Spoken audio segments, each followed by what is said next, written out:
Салам, балдарым. Дем алыш күнүңөр жакшы өттүбү? Кутман таң. Анда эмесе кыргыз тил китебиңерди, дептериңерди алып чыгып, бүгүнкү сабагыбызды баштайлы. 14 апрель күнгө шейшемби, тема этиш деп жазгыла. Этиш деген жөнүндө сөз түркүмү жөнүндө буга чейин уккансыңар, Маани берүүчү сөз түркүмдөрүнө кирет.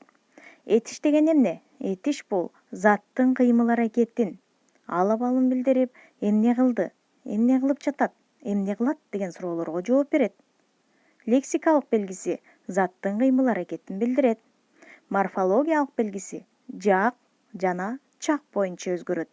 Билесиңерби, чак дегенде этиштин 3 чагы бар экенин. Ага кийинчерээк токтолобуз. Ал эми синтаксистик кызматы болгондо баяндооштук, бышыктооштук милдеттерди аткара алат. Жогорудагы сүрөттөрдү карайбыз. Сүрөттөрдө көп кыймыл аракеттер берилген. Мына ошолорго сүйлөм түзөбүз. Мисалы, ысык көлдүн жээгинде балдар эс алып жатышат. Азима менен Асел топ ойноп жатат. Эмне кылып жатат? Топ ойноп жатат. Алыстан ак кеме көрүндү. Кайыкка Адил сүзүп келе жатат. Эс алып жатат, музыка угуп жатат. Мына жана башка көптөгөн мисалдарды түзүп, дептериңерге жазып койсоңор болот. Андан кийин оң жагыбыздагы сүрөткө көңүл буралы. Сүрөттө балдар шаар ичинде балдар жүрөт, Балдар эмне кылып атат? Балдар мектепке бара жатышат. Өтмөктөн өтүп баратышат. Же болбосо Адилет шайтан араба минип кетип бара жатат.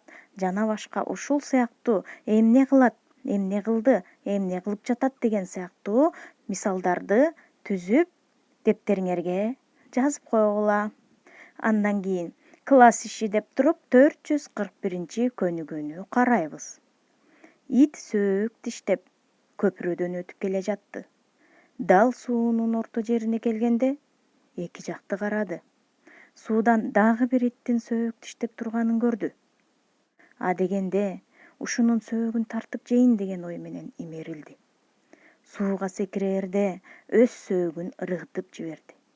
Агып өлө жаздап араң чыгып келди. Мына ушул ит жөнүндө эмне сөз берилген? Мааниси кандай? Ата-энеңер менен отуруп алып талкуулагыла. Ал эми мен силерге этиш сөздөрдүн астын сызып кызыл менен белгилеп койдум.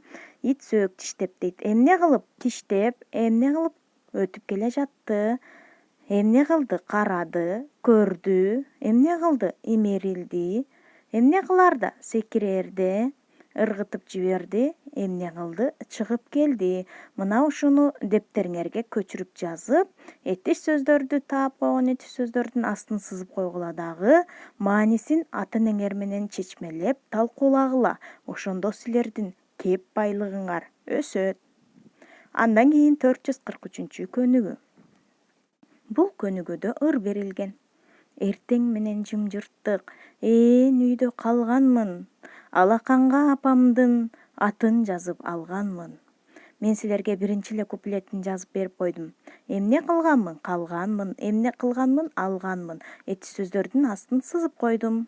Эми силер кийинки куплеттин өзүңөр дептериңерге жазып, иштеп, астын этиш сөздүн астын сызып койгула. Этиштерге мисал келтирүү менен анын синтаксистик кызматын аныктайбыз. Мисалы, биринчи, эмгекти сүйгөндү эл сүйөт. Эл эмне кылат? Сүйөт. Бул баяндооч болду. Анткени сүйлөмдүн аягында келди, сүйлөмдү жыйынтыктады, баяндооштук милдет аткарды. Экинчи, ысык көл кышында тоңбойт. Кышында эмне болбойт? Тоңбойт. Бул дагы сүйлөмдүн аягында келгендиктен баяндооч болду, баяндооштук милдетти аткарды. Үчүнчү, аганы көрүп ин өсөт, эжени көрүп сиңди өсөт. Кантип ин өсөт? Көрүп. Кантип сиңди өсөт? эжени көрүп дейт. Бул бышыктооштук милдет аткарды. Ал эми эмне кылат? Өсөт, бул баяндооштук милдетти аткарды. Этиштердин синтаксистик кызматы мына ушундай. Силер үчүн оңой эле болду болуш керек деген ишеничтемин.